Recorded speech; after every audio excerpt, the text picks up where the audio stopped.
ಜಾಮೀನು ಆದೇಶ ಕಾಯ್ದಿರಿಸಿದ್ದಾರೆ ಕೋರ್ಟ್. 31ನೇ ತಾರೀಕಿಗೆ 3 ಗಂಟೆಗೆ 3 ಗಂಟೆಗೆ ಡಿಸೈಡ್ ಆಗುತ್ತೆ ಏನು ಅಂತ. ಮಧ್ಯಾಹ್ನ 3 ಗಂಟೆಗೆ ಕಾಯ್ದಿರಿಸಿದ ಕೋರ್ಟ್, ಜಾಮೀನು ಆದೇಶ ಕಾಯ್ದಿರಿಸಿದ ಕೋರ್ಟ್. ಬಹುಶಃ ನನ್ನ ಪ್ರಕಾರ ಕೇಳೋಣ ನಮ್ಮ ರಿಪೋರ್ಟರ್ಗಳ ಮೂಲಕ, ಯಾಕಂದರೆ ಹೆಣ್ಣು ಮಗಳ ವಿಚಾರ ಆಗಿರೋದ್ರಿಂದ ಕೋರ್ಟ್ ಯಾವ ರೀತಿ ಕೆಲಸ ಮಾಡುತ್ತೆ ಗೊತ್ತಿಲ್ಲ. ಅಂದರೆ ಗೊತ್ತಿದೆ, ಅಂದರೆ ಅದರ ಬಗ್ಗೆ ನಿಖರವಾಗಿ ಹೇಳಬೇಕು. ಅಂದರೆ ಉಳಿದೋದಕ್ಕೆ ಜಾಮೀನು ಸಿಕ್ಬಿಡುತ್ತೆ ಅಂತ ಹೇಳ್ತೀವಲ್ವ, ಇದು ಹಂಗಲ್ಲ ಅಂತ.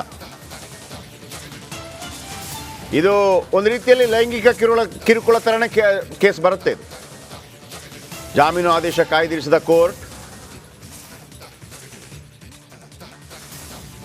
ಮಧ್ಯಾಹ್ನ 3ಕ್ಕೆ ಜಾಮೀನು ಆದೇಶ ಪ್ರಕಟ. ಈಗ ಹೆಣ್ಣು ಮಕ್ಕಳ ಕೇಸ್ ಇದೆಯಲ್ಲ, ಭಾಳ ಸ್ಟ್ರಾಂಗ್ ಇದೆ.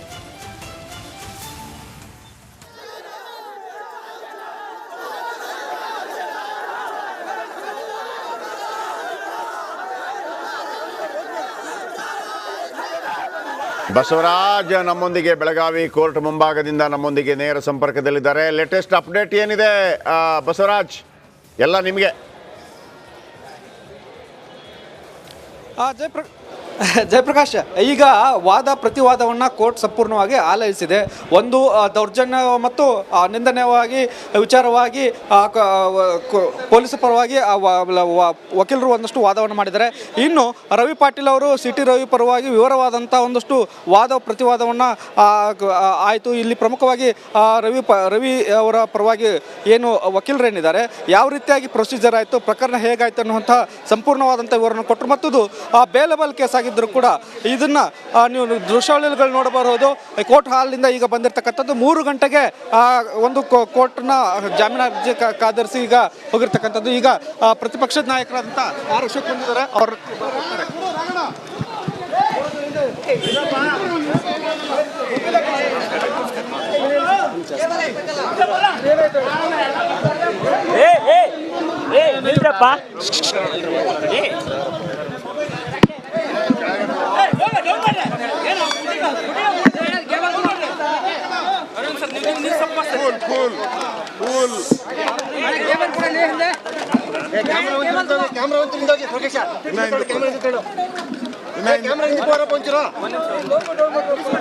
ಲೋಗ ಹಿಡಿತೀವಿ ಕ್ಯಾಮ್ರಾ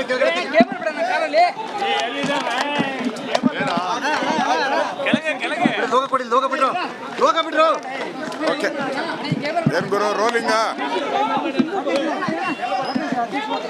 ಬನ್ನಿ ಬನ್ನಿ, ಆರಾಮಾಗ್ತಾರಪ್ಪ, ಇರ್ತೀರಿ.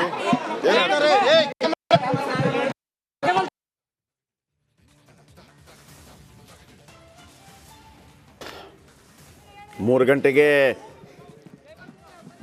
ನಿರ್ಧಾರ ಆಗುತ್ತೆ. ಇವರಿಗೆ ಬೇಲ್ ಸಿಗತ್ತಾ ಅಥವಾ ಪೊಲೀಸ್ ಕಸ್ಟಡಿನಾ?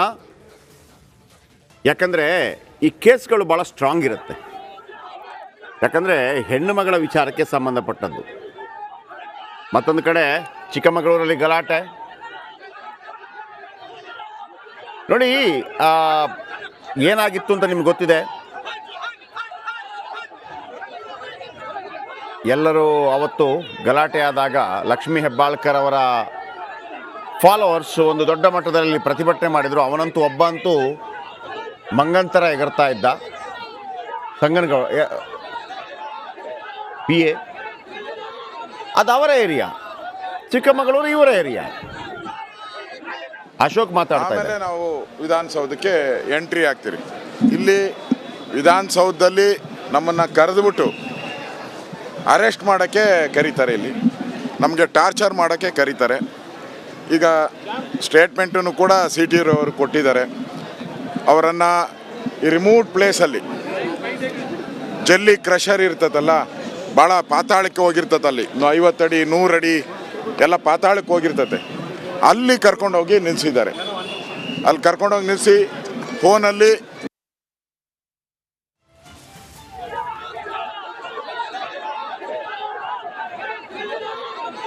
ಸುನಿಲ್ ಸರ್ ನಮಸ್ತೆ.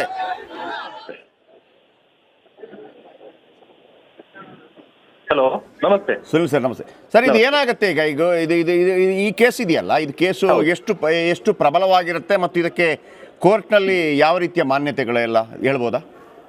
ನೋಡಿ, ಈಗ ಎರಡು ಕಡೆನೂ ಸೀರಿಯಸ್ ಆಗಿ ವಾದ ಮಂಡನೆ ಆಗಿದೆ. ಗವರ್ಮೆಂಟ್ ಕಡೆಯಿಂದನೂ ಸೀರಿಯಸ್ ಆಗಿ ಹೇಳಿದ್ದಾರೆ, ಇಲ್ಲಿ ನಮ್ಗೆ ಆಗತ್ತೆ ಪೊಲೀಸ್ ಕಸ್ಟಡಿ ಕೊಡಿ ಅಂತ ಕೇಳಿದ್ದಾರೆ. ಬಟ್ ಅವ್ರ ಕಡೆನೂ ಕೂಡ ವಾದ ಮಂಡನೆ ಮಾಡಿದ್ದಾರೆ. ಇಲ್ಲ, first of all arrest illegal ಇದೆ. ಈ ಪ್ರಕರಣದಲ್ಲಿ ಅರೆಸ್ಟ್ ಮಾಡುವಂತ ಅವಶ್ಯಕತೆ ಇರಲಿಲ್ಲ. ಪೊಲೀಸರು ತುಂಬಾ ತಮ್ಮ ಕಾರ್ಯವ್ಯಾಪ್ತಿಯನ್ನು ಮೀರಿ ಮಾಡಿದ್ದಾರೆ. ನೋಟಿಸ್ ಕೊಡಬೇಕಿತ್ತು. ಸುಪ್ರೀಂ ಕೋರ್ಟ್ ಗೈಡ್ಲೈನ್ಸ್ ವೈಲೇಟ್ ಮಾಡಿದ್ದಾರೆ. ಸುಪ್ರೀಂ ಕೋರ್ಟ್ ಜಡ್ಮೆಂಟ್ಸ್ ವೈಲೇಟ್ ಮಾಡಿದ್ದಾರೆ. 7 ವರ್ಷಕ್ಕಿಂತ ಒಳಗಡೆ ಇರೋ ಪ್ರಕರಣಗಳಲ್ಲಿ ಮಿನಿಮಮ್ ನೋಟಿಸ್ 41 ಏನಲ್ಲಿ ಕೊಡಬೇಕಿತ್ತು. ಮತ್ತು ಇವ್ರೇನ್ ಶಬ್ದ ಪ್ರಯೋಗಿಸಿದ್ದಾರೆ ಅದು ನಿಜವಾಗ್ಲೂ ಮಾಡಿದಾರೋ ಇಲ್ವಾ ಅಂತ ಫಾರೆನ್ಸಿಕ್ ಲ್ಯಾಬೊರೇಟರಿ ರಿಪೋರ್ಟ್ ಬರೋವರೆಗೂ ವೇಟ್ ಮಾಡಬೇಕು. ಯಾವುದು ಇಲ್ದಿರ ಸಡನ್ ಆಗಿ ಏಕಾಏಕಿ ಅರೆಸ್ಟ್ ಮಾಡಿ ಕರ್ಕೊಂಡ್ಬಂದು ಹಿಂಗೆಲ್ಲ ಮಾಡ್ತಿರೋದು ರಾಜಕೀಯ ಪ್ರೇರಿತವಾದಂತದ್ದು ಅಂತ ಹೇಳಿ ಸೀರಿಯಸ್ ಆಗಿ ಅಪೋಸ್ ಕೂಡ ಮಾಡಿದ್ದಾರೆ. ಹಾಗಾಗಿ ನ್ಯಾಯಾಧೀಶರು ಅದನ್ನು ಮಧ್ಯಾಹ್ನಕ್ಕೆ ಹಾಕೊಂಡಿದ್ದಾರೆ. ಮಧ್ಯಾಹ್ನಕ್ಕೆ ಸುಪ್ರೀಂ ಕೋರ್ಟ್ ತೀರ್ಪುಗಳು ಮತ್ತು ಪೊಲೀಸರು ಮಾಡಿದಂತ ಕೆಲಸ, ಅವರ ಟೆಕ್ನಿಕಲ್ ಇಶ್ಯೂಸ್ ಏನೇನಿದೆ, ಕರೆಕ್ಟ್ ಆಗಿ ಪ್ರೊಸೀಜರ್ ನ ಫಾಲೋ ಮಾಡಿದಾರ, ಎಲ್ಲವನ್ನೂ ನೋಡಿ ಈಗ ಮಧ್ಯಾಹ್ನ ಒಂದು ತೀರ್ಪನ್ನ ಕೊಡ್ತಾರೆ. ಬಟ್ ಸಾಧಾರಣವಾಗಿ ಇದು ಯಾಕೆಂದ್ರೆ ಇದನ್ನ ಎಲ್ಲರೂ ಘಟನೆ ಆಗುವಾಗ ನೋಡಿದ್ದಾರೆ, ಆರಂಭ ಮತ್ತೊಂದು ಎಲ್ಲವೂ ನಮ್ಮ ಕಣ್ಣ ಮುಂದೆ ಕಾಣ್ತಾ ಇದೆ, ರೆಕಾರ್ಡೆಡ್ ಎಲ್ಲವೂ ಇದೆ. ಆದರೆ ಸುನಿಲ್ ಕುಮಾರ್, ಸಾಧಾರಣವಾಗಿ ಹೆಣ್ಣು ಮಕ್ಕಳ ವಿಚಾರ ಅಂತ ಬಂದಾಗ ಈಗ ಫಾರ್ ಎಕ್ಸಾಂಪಲ್ ಮೊನ್ನೆ ನಾವು ಅತುಲ್ ಸುಭಾಷ್ ವಿಚಾರಕ್ಕೆ ಹೇಳ್ತಾ ಇದ್ವಿ. ಯಾಕೆ ಹಂಗಾಗತ್ತೆ ಅಂದರೆ ಹೆಣ್ಣು ಮಕ್ಕಳಿಗೆ ಒಂದು ಹೆಚ್ಚಿನ ಪ್ರಾಧಾನ್ಯತೆಯನ್ನು ಕಾನೂನು ಕೊಡಬೇಕು. ಅದರಲ್ಲಿ ಎರಡು ಮಾತಿಲ್ಲ. ಆದರೆ ಅದರ ದುರುಪಯೋಗ ಅದು ಬೇರೆ ಚರ್ಚೆ ಬಿಡಿ. ಈಗ ಒಂದು ಹೆಣ್ಣು ಮಗಳು ಅಂದರೆ ಅಲ್ಲಿ ಲಕ್ಷ್ಮೀ ಹೆಬ್ಬಾಳ್ಕರ್ ಆಗಿರ್ಬೋದು, ಮತ್ತೊಬ್ಬರಾಗಿರ್ಬೋದು, ಮಿನಿಸ್ಟರ್ ಆಗಿರ್ಬೋದು, ಮತ್ತೊಂದು ವಗೇರೆ ಬೇರೆ ಒಂದು ಹೆಣ್ಣು ಮಗಳು ತನ್ನ ಮೇಲಿನ ಈ ರೀತಿಯ ಒಂದು ಆರೋಪಕ್ಕಾಗಿ FIR ಮಾಡಿಸ್ತಾರೆ ಅಥವಾ ದೂರು ಕೊಡ್ತಾರೆ. ಇದನ್ನ ನಾವೀಗ ಕಂಪ್ಲೀಟ್ ಬ್ಲಾಂಕ್ ಬಿಟ್ಬಿಡಿ ಎಲ್ಲವನ್ನು ಕೂಡ. CT ರವಿ ಅಲ್ಲ, ಲಕ್ಷ್ಮೀ ಹೆಬ್ಬಾಳ್ಕರ್ ಅಲ್ಲ, ಒಂದು ಹೆಣ್ಣು ಮಗಳು ಒಬ್ಬ ಆತ ನನ್ನ ಮೇಲೆ ಈ ಥರ ಆರೋಪ ಮಾಡ್ದ ಅಥವಾ ಈ ಥರ ಅವ್ಯಾಚ್ಯ ಪದ ಬಳಕೆ ಮಾಡ್ದ ಅಂತ ಹೇಳುವಾಗ ಪೊಲೀಸ್ ಮತ್ತು ಕೋರ್ಟ್ ಹೆಂಗೆ ನೋಡುತ್ತೆ ಇದನ್ನು? ನೋಡಿ, ಸಹಜವಾಗಿ ಯಾರೇ ಈ ತರ ಆರೋಪ ಮಾಡಿದ್ರು ಕೂಡ ಅದನ್ನ ಸ್ವಲ್ಪ ಗಂಭೀರವಾಗಿ ತಗೊಳುತ್ತೆ. ಬಟ್ ಅರೆಸ್ಟ್ ಮಾಡಬಹುದಾ ಅನ್ನೋದು ಒಂದು ಟೆಕ್ನಿಕಲ್ ಕ್ವಶನ್ ಬರುತ್ತೆ. Is it real case for arrest? ಯಾಕಂದ್ರೆ ಒಂದು ಸಲ ಆರೋಪ ಅಥವಾ ಆಪಾದನೆ ಅಂತ ಮಾಡಿದಾಗ ಅದರ ಸತ್ಯಾಸತ್ಯತೆಯನ್ನು ಪರಿಶೀಲನೆ ಮಾಡ್ಬೇಕಲ್ಲ ಪೊಲೀಸ್ನವರು. ಕೆಲವರು ಬೇಕಾದ್ರೆ ಸುಪ್ರೀಂ ಕೋರ್ಟ್ ಕೂಡ ಅನೇಕ ಪ್ರಕರಣದಲ್ಲಿ ಹೇಳುತ್ತೆ, ಕೆಲವರು ಏನ್ ಮಾಡ್ತಾರೆ, ಮಿಸ್ಯೂಸ್ ಮಾಡುವಂತ ಪ್ರಕರಣಗಳು ಜಾಸ್ತಿ ಇದೆ. ಕೆಲವು ಸರಿ ಸುಳ್ಳು ಆರೋಪ ಕೂಡ ಇರ್ಬೋದಲ್ಲ. ಈಗ ನೀವು ಒಬ್ಬ ವ್ಯಕ್ತಿಯನ್ನು ಅರೆಸ್ಟ್ ಮಾಡಿ ಆತನ ಒಳಗಡೆ ಇಟ್ಟು ಆತನ ಮಾನ ಮರ್ಯಾದೆ ಹರಾಜಾಗಿ ಕೊನೆಯನ್ನು ನೀವು ರಿಲೀಸ್ ಮಾಡಿ ಅವ್ನು ಇನ್ನೋಸೆಂಟ್ ಅಂತ ಹೇಳಿದ್ರೆ ಅದನ್ನ ನಾವು ಅವನಿಗೆ ವಾಪಸ್ ಕೊಡ್ಬೋದಾ? ಹಾಗೆ ಆಗೋದಿಲ್ಲ. ಹಾಗಾಗಿ ಅವರು ಒಂದು ಪ್ರಿಲಿಮಿನರಿ ಎನ್ಕ್ವೈರಿ, ಒಂದು ಸತ್ಯಾಸತ್ಯತೆ ಪರಿಶೀಲನೆ ಮಾಡಿ CT ರವಿವರೆಗೂ ನೋಟಿಸ್ ಕೊಟ್ಟು ಆಮೇಲೆ ಅರೆಸ್ಟ್ ಮಾಡಿದ್ರೆ ಪ್ರೊಸೀಜರ್ ಫಾಲೋ ಆಗ್ತಿದೆ. ಅದನ್ನ ನ್ಯಾಯಾಧೀಶರು ಈಗ 3 ಗಂಟೆಗೆ ಅದನ್ನೆಲ್ಲವನ್ನು ಗಮನಿಸಿಕೊಂಡು ಒಂದು ಆದೇಶವನ್ನು ಕೊಡ್ಲಿದ್ದಾರೆ. ಸುನಿಲ್, ಇನ್ನೊಂದು ನನಗೆ ಬಹಳ ಮುಖ್ಯವಾಗಿ ಕಾಡ್ತಾ ಇರುವಂತದ್ದು, ಸೆಷನ್ ನಡೀತಾ ಇತ್ತು. ಹೌದು, ಸೆಷನ್ ನಡೀತಾ ಇರುವಾಗ ಆ ಜುಡಿಸಿಕ್ಷನ್ ಎಲ್ಲವೂ ಕೂಡ ಸಭಾಪತಿಗಳ ಅಂಡರಲ್ಲಿ ಬರುತ್ತೆ. ಕರೆಕ್ಟ್ ಅಲ್ವಾ? ಅಲ್ಲಿ ನಡೆದಂಥ ಘಟನೆ. ಸೊ ಹಾಗಿರುವಾಗ ಇದು ಹೆಂಗೆ ಸರ್ ಈ ಸಂದರ್ಭದಲ್ಲಿ ಈ ಕಾನೂನು ಏನು ಶಾಸನ ಸಭೆ ಮತ್ತು ಕಾನೂನು ಅಂತ ಬಂದಾಗ ಅಲ್ಲೇನಾದ್ರೂ ಇದೆ ಇಂಥ ಪಾಯಿಂಟ್ಗಳು ಬರುತ್ತಾ? ಖಂಡಿತ ಬರುತ್ತೆ. ಈಗ ನಮ್ಮ ಏನಾಗುತ್ತೆ, ಇನ್ಸಿಡೆಂಟ್ ಆಗಿರುವಂಥದ್ದು ಸೆಷನ್ ಒಳಗಡೆ. ಹೌದು, 6:30 ಗಂಟೆಗೆ ಅವರನ್ನ ಕಸ್ಟಡಿಯಲ್ಲಿ ತೆಗೆದುಕೊಂಡು ಅದು ಒಂದು ದೊಡ್ಡ ಬ್ಲಂಡರ್ ಅನ್ನ ಪೊಲೀಸ್ ಇಲಾಖೆ ಮಾಡಿದೆ. ಪೊಲೀಸ್ ಅವ್ರು ಏನ್ ಹೇಳ್ತಿರೋದು ಈಗ ಅಂದ್ರೆ, ನಾವು ಸದನದ ಒಳಗಡೆ ಬಂದು ಅರೆಸ್ಟ್ ಮಾಡಿಲ್ಲ, ಮೆಟ್ಲ ಮೇಲೆ ಕೂತಾಗ ಅರೆಸ್ಟ್ ಮಾಡಿದೀವಿ ಅಂತ ಹೇಳ್ತಾರೆ. ಬಟ್ ಇನ್ಸಿಡೆಂಟ್ ಆಗಿದ್ದು ಸದನದ ಒಳಗಡೆ ಅಲ್ಲ. ಹೌದು, ಅದಕ್ಕೆ ಸಾಕ್ಷಿ ಇದ್ದವರೇ ನಮ್ಮ ಇವರು ಸಭಾಪತಿಗಳೇ ಸಾಕ್ಷಿ. ಅವರೇ ಜಡ್ಜ್ ಆಗ್ಬಿಡ್ತಾರಲ್ಲ, ಆಗ ಅವರೇ ಜಡ್ಜ್ ಆಗ್ತಾರೆ. ಸೊ ಹಾಗಾಗಿ ರೂಲ್ ಏನ್ ಹೇಳುತ್ತೆ, ಸದನದ ಒಳಗಡೆ ಸದನ ನಡೀತಿರುವಂತ ಸಂದರ್ಭದಲ್ಲಿ ಏನಾದ್ರೂ ಒಫೆನ್ಸ್ ಆದಾಗ ಸದನ ಸಭಾಧ್ಯಕ್ಷರಿಗೆ ಮಾಹಿತಿಯನ್ನು ಕೊಟ್ಟು ಅವರ ಮಾಹಿತಿ ಮಾತ್ರ ಅಲ್ಲ, ಪರ್ಮಿಷನ್ ತಗೊಂಡು ಆಮೇಲೆ ಅರೆಸ್ಟ್ ಅನ್ನ ಮಾಡಬೇಕು. ಅದನ್ನು ವೈಲೇಟ್ ಮಾಡಿದ್ದಾರೆ. ಹಾಗಾಗಿ ಎಲ್ಲ ಟೆಕ್ನಿಕಲ್ ಗ್ರೌಂಡ್ಸ್ ತುಂಬಾ ಸ್ಟ್ರಾಂಗ್ ಇರುವಂತ ಗ್ರೌಂಡ್ಸ್ CT ರವಿಯವರಿಗಿದೆ. ಈಗ ನ್ಯಾಯಾಧೀಶರು 3 ಗಂಟೆಗೆ ಎಲ್ಲವನ್ನೂ ಪರಿಗಣನೆ ಮಾಡಿ ಏನು ಆದೇಶ ಕೊಡ್ತಾರೆ ಅಂತ ನಾವು ಕಾದ್ ನೋಡ್ಬೇಕು. Okay, thank you sir. Thank you Sunil ಅವರೇ ನಮ್ಮ ಜೊತೆ ಮಾತನಾಡೋದಕ್ಕಾಗಿ. ಓಕೆ, ಅಧಿಕಾರಿಗಳು ಮಾತಾಡಿದ್ದಾರೆ, ಕೇಳಿಸ್ಕೊಳ್ಳಿ.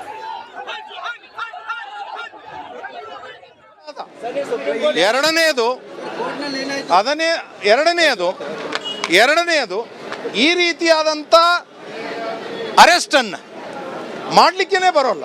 ಆದ್ದರಿಂದ ಕೋರ್ಟ್ದ ಮುಂದೆ ನಮ್ಮ ತಂಡ ಇವತ್ತು ಬಹಳ ಯಶಸ್ವಿಯಾಗಿ ನಮ್ಮ ವಾದವನ್ನು ಅವ್ರು ಮಾಡಿರುವಂಥ ತಪ್ಪುಗಳೇನು, ರಾಜ್ಯ ಯಾವ ರೀತಿ ವಿಚಾರ ಮಾಡ್ತಾ ಇದೆ ಅನ್ನೋದ್ರ ಬಗ್ಗೆ ಸವಿಸ್ತಾರವಾದಂಥ ಮಾಹಿತಿಯನ್ನು ನಾವು ಕೋರ್ಟ್ ಮುಂದೆ ತಂದಿದ್ದೇವೆ. ಅವರ ಆರೋಗ್ಯ ಸರಿ ಇಲ್ಲ, ಇಡೀ ರಾತ್ರಿ ಊಟ ಇಲ್ಲ, ಮಾನಸಿಕ, ದೈಹಿಕ and emotionally he has been blackmailed like anything. ಆದ್ದರಿಂದ ಅವರಿಗೆ ಜಾಮೀನನ್ನು ತುರ್ತಾಗಿ ಕೊಡಬೇಕು. ಅದಕ್ಕೆ ನಿಮ್ಮ ಕೋರ್ಟಿಗೆ ಅಧಿಕಾರ ಇದೆ ಅನ್ನುವಂಥ ಮಾತನ್ನು ನಾವು ಅವರ ಮುಂದೆ ವಾದವನ್ನು ಮಂಡಿಸಿದ್ದೀವಿ. ನ್ಯಾಯಾಲಯದ ಮೇಲೆ ಸಂಪೂರ್ಣವಾದಂಥ ನಮಗೆ ವಿಶ್ವಾಸ ಇದೆ. ಸುಪ್ರೀಂ ಕೋರ್ಟು ಭಾರತದ ಸಂವಿಧಾನದ ಹಲವಾರು ವಿಚಾರಗಳನ್ನ ಇಟ್ಕೊಂಡು ಅವ್ರ ಮುಂದೆ ವಾದವನ್ನು ನಾವು ಮಂಡಿಸಿದ್ದೀವಿ. ಅವರು ಒಂದು ಹಂತದಲ್ಲಿ JMFC ಮ್ಯಾಜಿಸ್ಟ್ರೇಟ್ ಕೋರ್ಟ್ಗೆ ಅಧಿಕಾರನೇ ಇಲ್ಲ ಜಾಮೀನು ಕೊಡುವಂಥ ಒಂದು ವಾದನೂ ಒಂದು ಪಾಯಿಂಟ್ ಬಂತು. ಆವಾಗ the liberty of A human being is very important under the Indian constitution. Supreme Court has repeatedly said that liberty of a human being has to be protected. ಅದರಿಂದ ಅವರಿಗೆ ಹೊರತಾಗಿ when you have power to commit the matter to higher court, ನಿಮಗೆ ಆ ಅಧಿಕಾರ ಇದೆ ಅನ್ನುವಂಥ ನಮ್ಮ ವಾದವನ್ನು ತುಂಬ ಪ್ರಬಲವಾಗಿ ಅವರಿಗೆ ಮನವರಿಕೆ ಮಾಡೋ ರೀತಿಯಲ್ಲಿ ನಾವು ಹೇಳಿದ್ದೀವಿ. ವಿ ಆರ್ ಎಕ್ಸ್ಪೆಕ್ಟಿಂಗ್ ಅವರಿಗೆ ಜಾಮೀನು ಸಿಗಬೇಕು. ಆದೇಶಕ್ಕಾಗಿ ಕಾಯ್ದಿರಿಸಿದ್ದಾರೆ ಮ್ಯಾಟ್ರನ್ನು. ಇವತ್ತು ಆದೇಶ ಬರುತ್ತೆ. ಮಧ್ಯಂತರ ಆಗ್ಬೋದು, ನೋಡೋಣ. ಆ ರೀತಿಯಾದಂಥ ಒಂದು ವಿಚಾರ ನಡೆದಿದೆ. ನಾನು MB ಜಿರ್ಲಿ ಅಡ್ವೊಕೇಟ್.